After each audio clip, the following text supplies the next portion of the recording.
Quiero hacer un pequeño resumen porque es importante.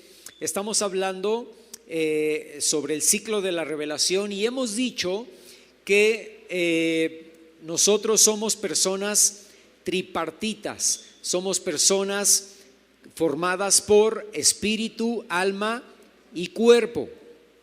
Y quiero mencionarte un poquito acerca de cada una de estas áreas. El cuerpo, pues es lo que vemos, ¿verdad? La piel, los músculos, la estatura. El alma, fíjate, muy interesante porque desciende de una palabra en griego que es psique, de donde viene la palabra que hoy usamos para psicólogo o psicología, ¿verdad? La palabra griega para alma es psique.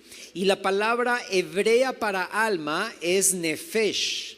Nefesh, en Génesis capítulo 2, versículo 7, dice que Dios sopló en Adán aliento de vida y dice que fue un ser viviente. Esa palabra ser viviente es nefesh. Fue un alma viviente, es lo que dice ahí en Génesis capítulo 2, versículo 7. Entonces, el alma es la esencia de la persona.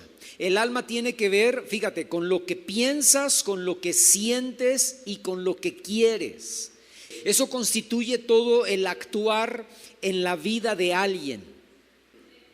Y esas tres áreas, lo que pienso, lo que siento y lo que quiero, en esas tres áreas se encuentra el carácter, las emociones, los sentimientos, las ideas, los sueños, la imaginación, el deseo, los anhelos, los talentos, los dones, todo lo que conforma quién eres tú.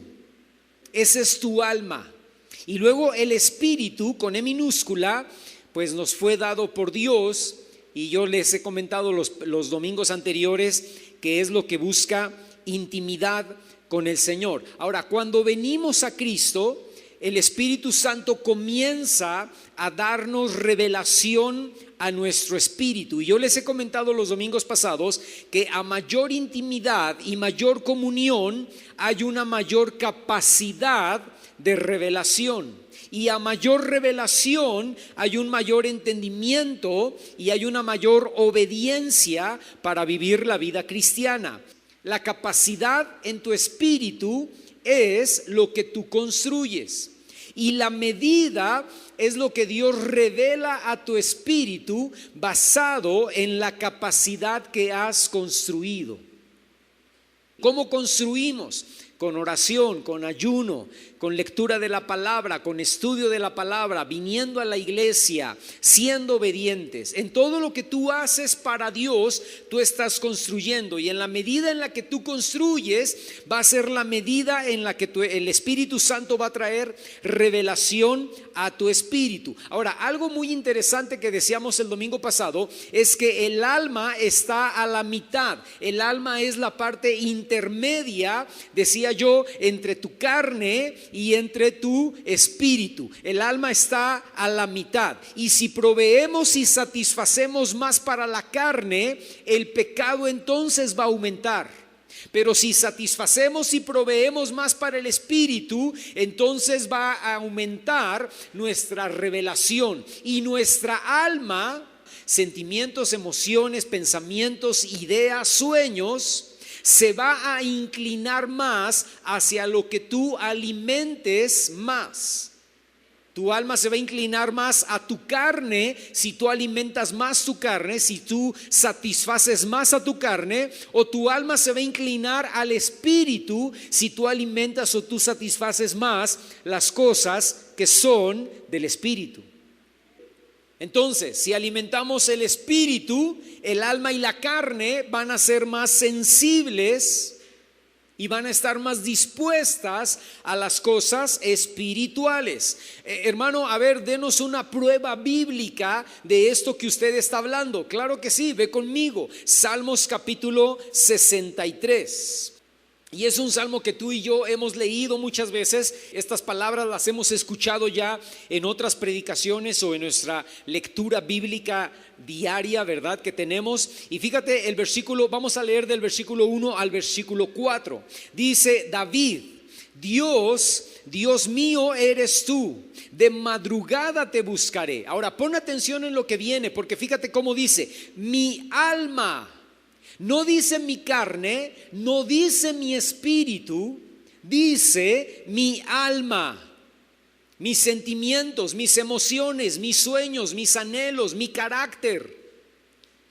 Mi alma tiene sed de ti, mi carne, escucha, alma y carne, mi carne te anhela. Voltéame a ver tantito, eso no lo puede decir una persona que ha alimentado y que ha suplido para su carne. Eso solamente lo puede decir una persona que ha alimentado y ha suplido para su espíritu. Cuando tú y yo suplimos para el espíritu, entonces mi alma tiene sed de ti y mi carne te anhela. Dice el versículo 2, para ver tu poder y tu gloria, así como te he mirado en el santuario. Porque mejor es tu misericordia que la vida, mis labios te alabarán, así te bendeciré en mi vida, en tu nombre alzaré mis manos. Escúchame, ahí se está incluyendo todo el cuerpo, los labios, las manos, y obviamente va incluido los pies, el corazón, los ojos, los oídos, la mente. ¿Por qué, hermano? Porque David entendió que si aumentaba la intimidad con Dios, la medida de su capacidad para la revelación en su espíritu también iba a aumentar. Y no solo eso, sino que al hacerlo, también su alma y su carne se iban a inclinar a la búsqueda de Dios. Su carne y su alma iban a responder con sed y con anhelos por Dios y por su presencia. Ahora, como consecuencia de eso que te acabo de decir, dice David ahí en el salmo que acabamos de leer, cuando yo pase por tierra seca y árida, mi espíritu, mi alma y mi carne van a confiar en Dios. Escucha, hermano, porque esto es muy interesante. Si tú provees para los deseos de tu carne, tu alma y tu carne van a permitir más el pecado en tu vida. Pero esa no va a ser la única consecuencia. La consecuencia va a ser que cuando tú estés pasando por tiempos áridos y desérticos, tú vas a abandonar a Dios. Es lo más seguro. No soy profeta, pero es lo que va a suceder. Te vas a amargar, te vas a deprimir, vas a decir: no se vale, no es justo, ¿por qué me pasa a mí? No es posible, esto no sirve, esto no funciona. Adiós, porque tu alma y tu carne no van a ver las promesas de Dios sobre tu vida. Claro, ¿por qué? Porque has alimentado y has provisto más para la carne que para tu espíritu. Entonces vienen los tiempos de prueba. Dice Jesús, cuando está hablando al final del sermón del monte, dice: cualquiera que me oye estas palabras y las hace, le voy a comparar a un hombre prudente que vinieron sobre él ríos, vientos y lluvia, una casa que estaba fundada sobre la roca, y vinieron ríos, lluvia y vientos y golpearon contra la casa, pero no cayó porque estaba fundada sobre la roca. Porque ese matrimonio, esa familia, aprendieron a alimentar, aprendieron a suplir para su espíritu más que para su carne. Y aunque vinieron los ríos y vinieron los vientos y vinieron las tormentas y pegaron con fuerza, la casa no se tambaleó, porque la casa estaba fundada sobre el fundamento firme y sólido que es Cristo Jesús. Pero porque ellos habían alimentado, ellos habían suplido, ellos habían provisto más para el espíritu que para la carne. David dice: yo te voy a buscar de madrugada. Y como yo te busco, como yo estoy proveyendo más para el espíritu, como yo estoy alimentando más en las cosas del espíritu, entonces mi alma tiene sed de ti, mi carne te anhela. Entonces cuando pase, dice ahí el salmo, por tierra árida y desértica, Yo te voy a ver, escucha lo que dice David, así como te he mirado en el santuario. ¿Qué significa eso, hermano? Significa que no importa si estoy aquí en la iglesia o estoy pasando por tiempos desérticos. De todas maneras, mi carne, mi alma y mi espíritu ven igual a Dios. Ven la misericordia de Dios, ven la gracia de Dios, ven la fidelidad de Dios, ven el amor de Dios. Y todo mi ser, espíritu, alma y cuerpo confían en ti, dependen de ti.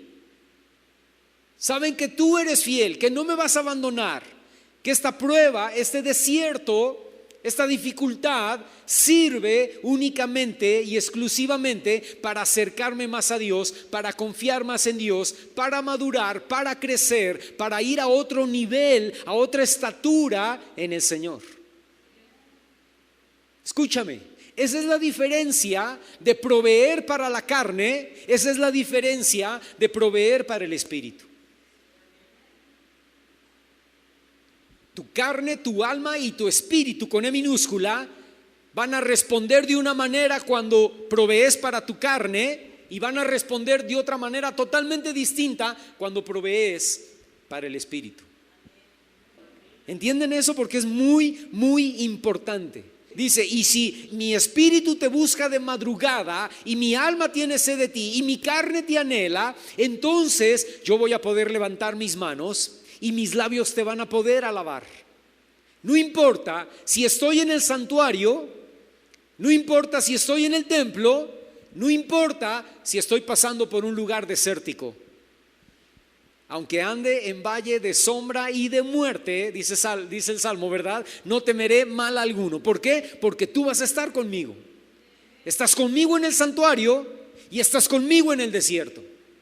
En el santuario, bien padre, ¿verdad? Porque estoy adorando, siento la presencia de Dios, la música, los cantos, los hermanos, sentimos la emoción, la sensación. ¡Wow! ¡Qué padre!, ¿no? En el desierto no. En el desierto no. En el desierto no siento nada. En el desierto siento que los cielos son de bronce. En el desierto siento que Dios se alejó de mí. Pero David dice no, pero en el desierto yo puedo sentir lo mismo que siento en el santuario. Igual en el desierto levanto las manos y alabo a Dios y glorifico al Señor. Probablemente sea cierto, en el desierto lloro. En el desierto hay tristeza, en el desierto hay dolor, en el desierto hay quebranto, pero mis labios le alaban, le adoran, declaran que Él es bueno. Escúchame, en el espíritu yo en el desierto declaro: Dios es bueno, Dios es fiel, Dios es justo. Gracias, Dios. Te alabo y te bendigo por esta prueba, te alabo y te bendigo por esta enfermedad. Alimento más mi espíritu. Cuando yo alimento más la carne, no. Cuando alimento más la carne es ¿por qué? No se vale, no es justo. La culpa es de mi mujer. La culpa es del pastor, la culpa es de mi hija, la culpa es de mi madre, ¿no? De mi abuela, de mi tía. ¿Por qué no me escuchas? ¿Por qué no me oyes? ¿Por qué te alejas? ¿Por qué te vas? Totalmente diferente, ¿verdad que sí, hermano? Pregúntate esta mañana y contéstate tú solito, ¿a qué estás alimentando más? ¿Qué has estado alimentando más las últimas semanas, los últimos meses, los últimos años? Y si la respuesta en tu corazón es no, pues he alimentado más la carne, es hora de renunciar, es hora de cancelar eso y empezar a decir: ahora voy a empezar a alimentar más mi espíritu, ahora voy a empezar a proveer más para los deseos de mi espíritu. Fíjate, Filipenses capítulo 2 versículo 13 dice: porque Dios es el que en ustedes, Dios es el que en nosotros produce, escucha esa palabra porque es importante, produce así, y ahora vienen las dos palabras más básicas de este versículo, dice: así el querer como el hacer por su buena voluntad. Fíjate, ¿qué dice esta palabra? Dice que el Espíritu Santo, no tú, no yo, El Espíritu Santo es el que produce dos cosas en nuestra vida. Número uno, el querer. Y esa palabra, el querer, la voy a cambiar por la palabra deseo. Número uno, el querer o el desear. Y número dos, el hacer. La voy a cambiar por la palabra obedecer. Dios produce en ti el deseo de obedecer. Dios produce en ti el querer como el hacer. Ahora, yo quiero hablarte del deseo porque es el siguiente paso en el ciclo de la revelación. El ciclo, entiendes el ciclo como un círculo, ¿no? Entonces el ciclo empieza con revelación, pero lo que sigue es deseo. La revelación, escúchame, despierta el deseo. Hay dos pasos más que no vamos a ver hoy, los vamos a ver más adelante, pero te estoy dando el segundo paso del ciclo de la revelación. ¿Cuál es? Deseo. Definición de deseo: es una fuerte inclinación, un anhelo hacia algo que se quiere alcanzar, hacia algo que se quiere poseer, hacia algo que se quiere experimentar. Y los sinónimos de la palabra deseo son apetito, anhelo, pasión, ambición, interés, ganas, impulso. Todos esos son sinónimos de la palabra deseo: apetito, anhelo, pasión, ambición, interés, ganas, impulso. La revelación produce el deseo, escucha, de hacer la voluntad de Dios. Entre más tú buscas a Dios, más revelación viene a tu vida y más deseos para hacer la voluntad de Dios en tu vida. No puede haber deseo para hacer la voluntad de Dios si primero no hay revelación. ¿Cómo vas a desear hacer algo que no se te ha revelado a tu vida? Que no se te ha revelado a tu corazón, que no ha sido revelado a tu espíritu. Te pongo un ejemplo rápido. No perdonas, claro, porque no te ha llegado la revelación del perdón. Cuando te llega la revelación del perdón, deseas perdonar. Te puedo predicar sobre el perdón. Puedes ir a un congreso del perdón. Puedes escuchar un seminario del perdón. Puedes escuchar una clase del perdón, pero no tienes la revelación. Sales de la clase, sales del seminario, sales del congreso, sales de la predicación donde te hablaron acerca del perdón y sales pensando, pero a este fulano, a esa fulana, jamás la voy a perdonar. No se merecen mi perdón. Hasta que ella no venga, hasta que él no venga y me diga perdóname, entonces probablemente la perdono. ¿Por qué? Pasaste por el congreso, pasaste por el seminario, pasaste por la escuela bíblica, pasaste por la predicación, pero no te cayó la revelación. Pero un día estás sentado escuchando una predicación, o estás orando en tu cuarto, o estás leyendo la palabra, te topas con el perdón, se te abren los ojos espirituales, se te abren los oídos espirituales, el Espíritu Santo te impacta y dices, wow, Dios me perdonó, y de la misma manera yo tengo ahora que perdonar a mi hermano o a mi enemigo o a mi prójimo que me ofende. Y entonces se te ilumina aquí adentro, ¿verdad? Y en ese momento Dios pone el deseo y dices, yo tengo que ir con esta persona y tengo que pedirle perdón y tengo que perdonarlo, tengo que humillarme. Escúchame, y no depende de lo que la otra persona te dice, no depende si la otra persona te perdona o no te perdona, depende de la intención de tu corazón, del deseo de tu corazón de ir y perdonar, de hablar y decir yo te perdono en el nombre de Jesús. ¿Por qué? Porque te cayó la revelación y esa revelación trajo como consecuencia deseo, el deseo de hacer no tu voluntad, el deseo de hacer la voluntad de Dios. Ahora, y este ejemplo que te acabo de poner, lo puedes poner con cualquier cosa en la vida cristiana. Cualquier ejemplo que se te ocurra en la vida cristiana, primero viene la revelación, después viene el deseo. Y vienen otras dos cosas más que no te estoy diciendo. Si las quieres saber, ven los próximos domingos. ¿Está bien? Porque el deseo no lo es todo. Isaías capítulo 26, versículos 8 al 9. Fíjate lo que dice. También en el camino de tus juicios, oh Jehová, te hemos esperado. Fíjate cómo viene a continuación. Dice, tu nombre y tu memoria. Tu nombre y tu memoria son el deseo de nuestro espíritu. No, dice, son el deseo, tu nombre y tu memoria.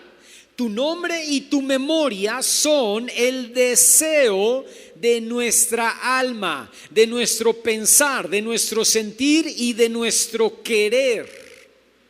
Y luego agrega el versículo 9 y dice, con mi alma te he deseado en la noche. Y en tanto que me dure el espíritu dentro de mí, madrugaré a buscarte, porque luego que hay juicios tuyos en la tierra, los hombres del mundo aprenden justicia. Fíjate, el alma es la que desea dos cosas. Dice ahí, el nombre y la memoria del Señor. Mi alma desea conocer más tu nombre. ¿Cuál es el nombre de Dios, hermano? Tiene un montón. Jehová Jireh, el Dios que provee. Jehová Rafa, el Dios que sana. Jehová Sidkeniu, nuestra justicia. Jehová Sabaoth, el Dios de los ejércitos. Jehová Shalom, el Dios de paz, el que restaura, el Dios todopoderoso, el omnipresente, el alfa y la omega, el principio y el fin. Mi alma quiere conocer tu nombre. Mi alma desea tu nombre.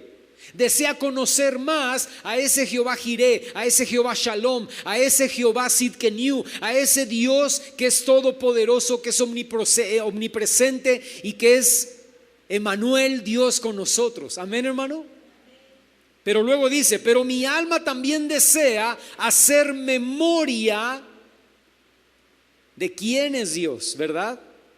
Tener presente sus obras, sus hechos, sus maravillas. Esto es lo que acapara, dice Isaías, nuestros pensamientos, nuestros sentimientos y nuestros deseos. Pero eso viene como consecuencia de ¿qué, hermano? De que el Espíritu está buscándolo, dice ahí Isaías, de madrugada, igual que David. Entonces mi alma desea conocer más a Dios, ir más profundo con Él. Porque la intimidad produce revelación y la revelación produce deseo. ¿Deseo en dónde? En mi alma. Y si mi alma lo desea, también mi carne lo desea. Porque David decía, mi alma tiene sed de ti, mi carne te anhela. Una persona se enfría, espiritualmente hablando, porque pierde el deseo.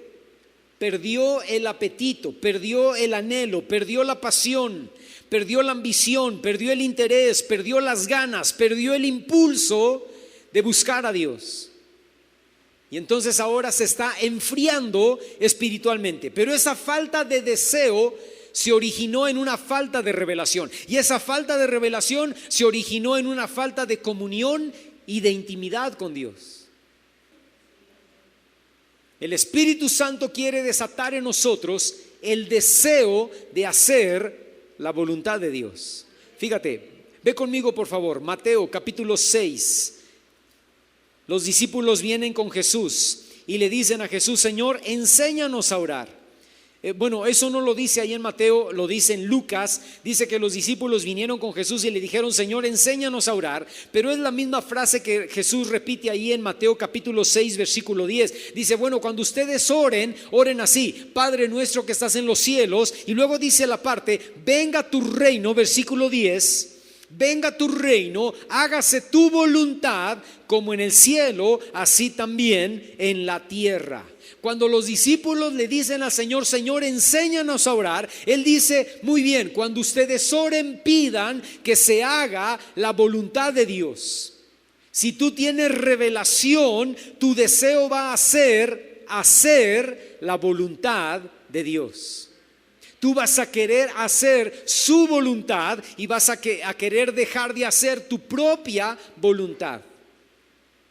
La voluntad de quien haces depende de la revelación que tienes, que al mismo tiempo provoca el deseo para actuar y para hacer las cosas. Es decir, ¿qué te estoy tratando de hablar esta mañana? Que si no hay revelación, hermano, el deseo va a ser hacer la voluntad de la carne y del alma. Y entonces eso te va a volver una persona carnal y almática. ¿Qué es una persona almática? Una persona que se deja guiar por emociones, una persona visceral. Te conviertes en una persona con una alma sin rienda, una alma desbocada, una alma salvaje. Te dejas guiar, te dejas dominar por tus impulsos, por tus emociones, por tus sentimientos, por tu instinto. Tu alma no tiene freno. ¿Por qué? Porque tú estás haciendo la voluntad de tu carne y de tu alma. No hay revelación, o bueno, hay revelación y hay un deseo de pecado. Hay revelación y hay un deseo de hacer tu propia voluntad. Te gobiernas por la intención de tu alma y te gobiernas por la intención de tus pensamientos. Pero si tú alimentas más tu espíritu, entonces va a haber una revelación y un deseo de caminar en el Espíritu. Y entonces vamos a ser guiados por el Espíritu Santo a través de su palabra. Y entonces va a haber temor de Dios en nuestra vida para caminar en santidad y en obediencia. Y vamos a poder tener discernimiento, entendimiento y sabiduría. Esa es la diferencia que hay entre religión y cristianismo. La religión ora y dice: Señor, que se haga mi voluntad, que se haga como yo quiero, que se haga como yo estoy pensando, que se haga como yo estoy deseando. Pero el cristianismo verdadero es: Señor, que yo deje de hacer mi voluntad y que se haga tu voluntad en mi vida. ¿Te acuerdas de la historia cuando Jesús está platicando con una mujer en el pozo, una mujer samaritana? ¿Te acuerdas de esa historia? Están hablando ahí del agua, ¿verdad? La mujer dice: tú no me puedes dar agua a mí, yo soy la única que puedo dar agua. Y Jesús dice: si tú probaras del agua que yo te voy a dar, correrían ríos de agua viva sobre tu vida, ¿verdad? Y entonces ahí empiezan una plática, y entonces la mujer se va al pueblo a hablarle a los samaritanos, a decirles: creo que el que está ahí en el pozo es el Mesías, creo que está ahí en el pozo es un profeta. Y mientras que la mujer se va, los discípulos de Jesús, que habían ido por comida y lo habían dejado solo en el pozo, regresan con comida. Se sientan a comer y le dicen a Jesús: Jesús, come. Y Jesús dice: no, yo ya comí. Y ellos pensaron, dijeron: ¿le habrá traído a alguien de comer? Eso lo dice la Biblia, ¿verdad? Ellos pensaron, dijeron: ¿le habrá traído algo de comer? Y dice Jesús: no. Dice ahí, búscalo, Juan capítulo 4, ve conmigo. Juan capítulo 4. Fíjate. Y dice el versículo 34, dice Jesús: mi comida es que haga la voluntad del que me envió y que acabe su obra. Y ahí hay dos palabras muy importantes, hermano. Fíjate, voluntad y obra son dos cosas distintas, pero voluntad siempre va por encima de la obra. Cualquiera puede hacer la obra de Dios, pero no cualquiera puede hacer la voluntad de Dios. Y alguien puede estar haciendo la obra de Dios sin estar en la voluntad de Dios. Por eso hay pastores que están en pecado haciendo la obra de Dios, pero no están en la voluntad de Dios. Por eso hay cristianos que trabajan para Dios, son servidores, son músicos, son maestros de niños, son edecanes, le echan ganas, están en el audio, están en el sonido, están en un montón de cosas, tienen grupos familiares, son directores de grupos, Están haciendo la obra de Dios, pero no están en la voluntad de Dios. ¿Entiendes la diferencia, hermano? Y Jesús no estaba primero haciendo la obra de Dios y después su voluntad. Jesús dice: mi comida es que yo haga, número uno, primeramente la voluntad del que me envió, para entonces poder acabar la obra del que me envió. Porque es más importante hacer la voluntad de Dios que hacer la obra de Dios. La oración más sabia que tú y yo podemos hacer todos los días, cada día en la mañana, es que Dios nos mantenga en el centro de su voluntad perfecta. Y eso solamente viene, el deseo de querer hacer la voluntad de Dios solamente viene de la intimidad que me lleva a revelación, que me lleva a desear en mi espíritu, en mi alma y en mi cuerpo hacer la voluntad de Dios. Escúchame, hermano, porque esto último que te voy a decir es muy importante. La comida de Jesús era hacer la voluntad del Padre, pero Jesús tenía un ayuno de comida, hermano. Tú dices: ah, sí, claro, cuando Jesús ayunó 40 días y 40 noches. No. Te estoy hablando de que el ayuno de comida es bueno, pero hablamos de un nivel de ayuno más profundo. Hablamos de que Jesús tenía una vida ayunada. ¿Qué significa una vida ayunada? Significa de llegar al punto donde Dios me pide que yo no haga algo y no lo hago nunca más. Ayuno de eso, de ese algo que Dios me dice que ya no debo hacer. No estoy hablando de comida. Estoy hablando de cosas. Estoy hablando de amistades. Estoy hablando de relaciones que Dios nos lleva a desear en nuestra voluntad, a ayunar de eso. Te pongo un ejemplo, por ponerte un ejemplo nada más, ¿no? Imagínate que el Facebook acapara toda tu atención. El Facebook acapara 4 horas diarias de tu vida o 6 horas diarias de tu vida. Y tú alimentas más tu carne que tu espíritu. Satisfaces más para los deseos de tu carne y estás feliz viendo Facebook o viendo Netflix o pasando tiempo con un amigo o con una amiga que te roba la paz, que te distrae en el espíritu, pero tú no te das cuenta porque tú estás proveyendo más para los deseos de tu carne y tú estás ciego a eso. Tú estás feliz con esa relación, tú estás feliz con esa cosa que te roba tiempo, que te quita tiempo para Dios. Y obviamente tú estás en pecado.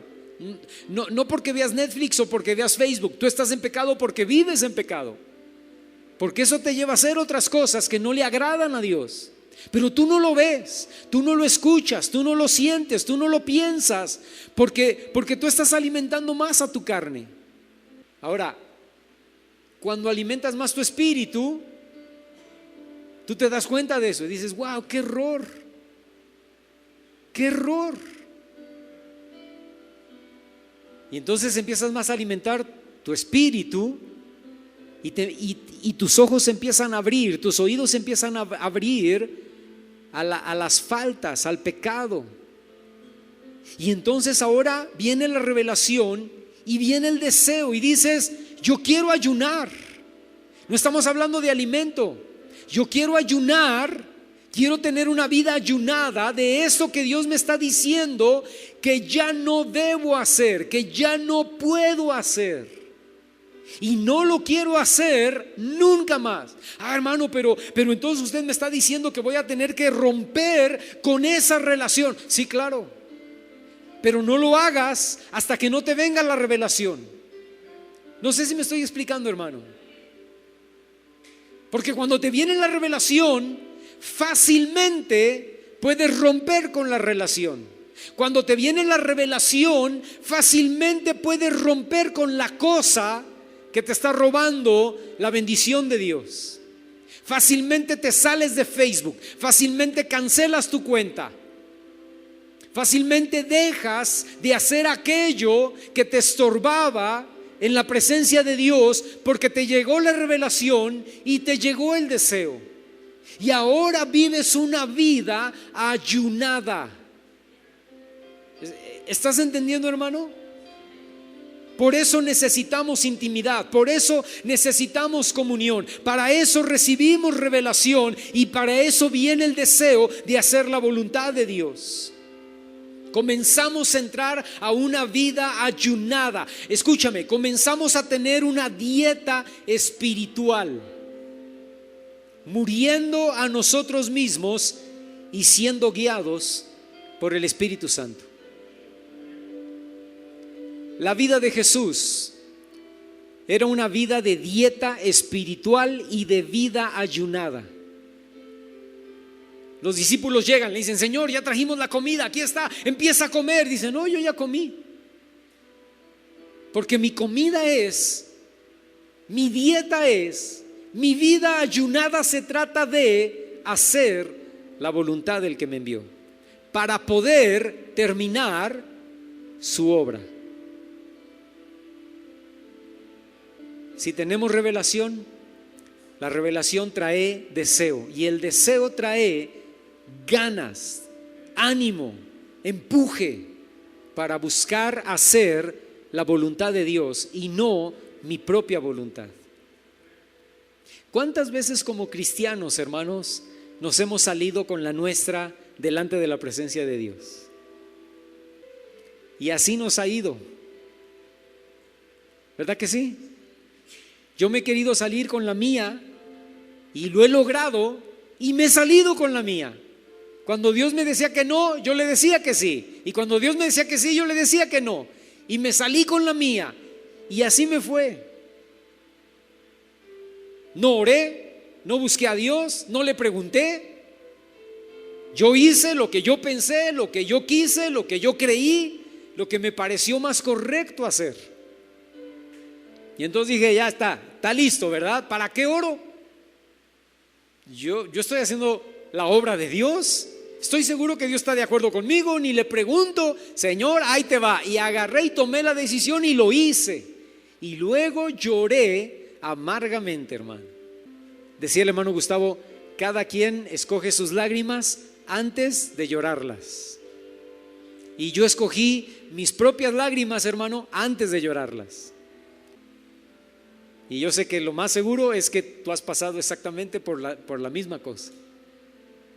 Necesitamos revelación y necesitamos el deseo de Dios en nuestra vida, y decirle al Señor: Señor, no quiero hacer mi voluntad, no quiero hacer lo que yo quiero, no quiero hacer lo que yo pienso, no quiero hacer lo que yo creo que debo hacer. Yo quiero hacer tu voluntad, que tú me guíes. Quiero estar en el centro de tu voluntad, que ese sea el alimento, que ese sea mi comida, mi vida ayunada para ti, que nazca de la revelación de proveer y de alimentar más para el Espíritu. ¿Lo quieren hacer esta mañana, hermano? ¿Están dispuestos? Decirle al Señor: escúchame, no empieces por vida ayunada, no empieces por deseo, empieza por intimidad. Empieza por intimidad y comunión. Eso va a traer como resultado revelación, y eso va a traer como resultado deseo. ¿Deseo de qué? Deseo de hacer la voluntad de Dios en tu vida. Pero no puedes empezar diciéndole al Señor: Señor, deseo. No. Empieza diciéndole: Señor, quiero intimidad y relación. Para que eso traiga a mi vida revelación, y para que eso traiga a mi vida el deseo de hacer tu voluntad. Ponte de pie, hermano. Y yo te voy a pedir que ahí donde estás cierres tus ojos. Y si quieres hacerlo, levanta tus manos y dile: Padre, queremos tener intimidad, queremos tener comunión, queremos tener relación contigo, Señor. El deseo en nuestras vidas de buscarte con todo nuestro corazón. el deseo en nuestra vida de proveer más para el Espíritu. El deseo de alimentar nuestro espíritu, que tu Espíritu Santo alimente nuestro espíritu a través de oración, a través de tu palabra, a través del ayuno, a través de la búsqueda de tu presencia en nuestras vidas, Señor. Y que esa intimidad, esa comunión traiga como resultado revelación de tu voluntad y el deseo de buscarte a ti, el deseo de encontrarnos haciendo la voluntad de lo que tú quieres que hagamos en nuestra vida, Señor. Padre, llévanos a este pueblo y a mí, llévanos a mis hermanos y a mí a buscarte, a tener intimidad y comunión, y que esa intimidad y esa comunión nos lleve a la revelación, y esa revelación nos lleve a desear hacer tu voluntad en nuestras vidas, en el nombre de Cristo Jesús.